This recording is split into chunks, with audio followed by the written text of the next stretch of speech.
By 1966, Nkrumah had declared himself president for life. He censored papers, jailed critics. He said, "We are still at war with neo-colonialism."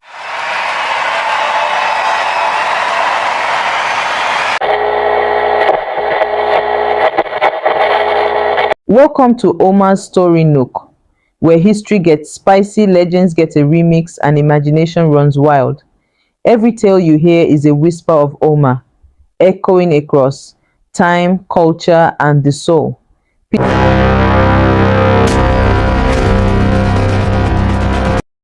Picture Accra, 1957. Fireworks burst above Independence Arch. Children cheer. Drummers pound rhythms from kingdoms past. And a man stepped forward, modest suit, fierce heart. Kwame Nkrumah. He didn't just give Ghana independence, he gave Africa a dream. One currency, one military, one continent. But big dreams attract big enemies. This is the story of a teacher who lit a fuse, a president who dared to unify a divided people, and a vision that the world tried to bury. Nkroful, Gold Coast. Kwame watched his mother trade in the market, watched colonial rule turn elders into servants of the crown. He studied in the US and UK, mopped floors by day, read Marcus Garvey by night, Du Bois, Lenin, Garvey. He came back burning with one belief. Freedom wasn't granted, it had to be demanded. He founded the Convention People's Party. Slogan? Self-government now, not later. Not when Britain said so. Now, strikes, boycotts, arrests. He ran from prison and won. And on March 6, 1957, Ghana became the first sub-Saharan African nation to break free. But Nkrumah had a bigger vision. The independence of Ghana is meaningless unless it is linked with the total liberation of Africa. It wasn't just about one flag.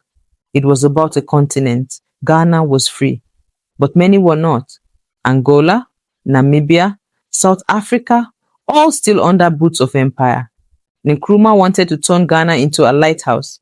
He hosted liberation fighters, funded their causes, printed their manifestos. He wrote like fire. Africa must unite. Conscientism, neo-colonialism. His dream? A United States of Africa. One army, one currency, one passport. He envisioned African satellites, shared trade, free travel, Pan-African universities. But the 1963 Addis Ababa summit revealed a problem. Not every leader wanted unity. Some feared losing their thrones to the dream of one flag. Western powers, Britain, France, sabotaged quietly.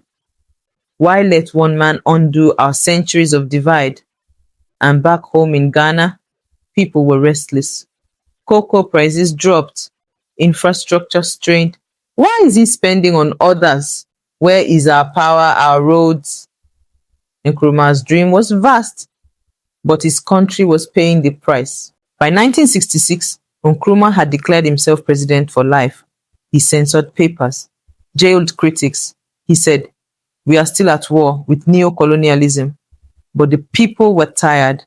Food shortages, police raids, hope fading, and in secret, CIA, MI6, French intelligence, they watched, plotted, funded.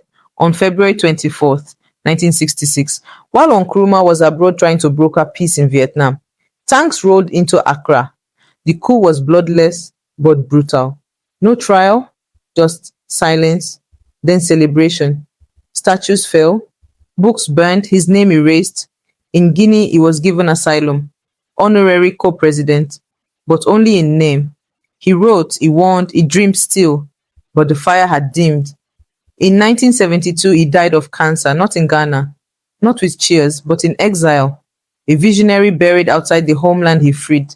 Time moved, Ghana changed, and eventually, Ghana brought him home. A mausoleum now stands in Accra. His face is on currency, his books republished, his name taught in schools. His rallying cry? Africa must unite, still whispered across borders.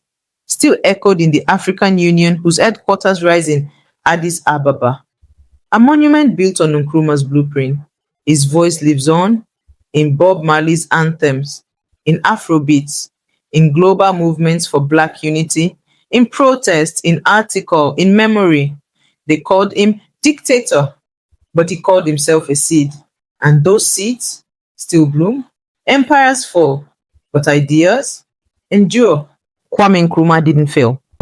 He planted, and now a new generation carries the dream forward until the next whispers of Oma. Stay listening. Kwame Nkrumah, the dream and downfall of Pan Africanism, a seed that refused to die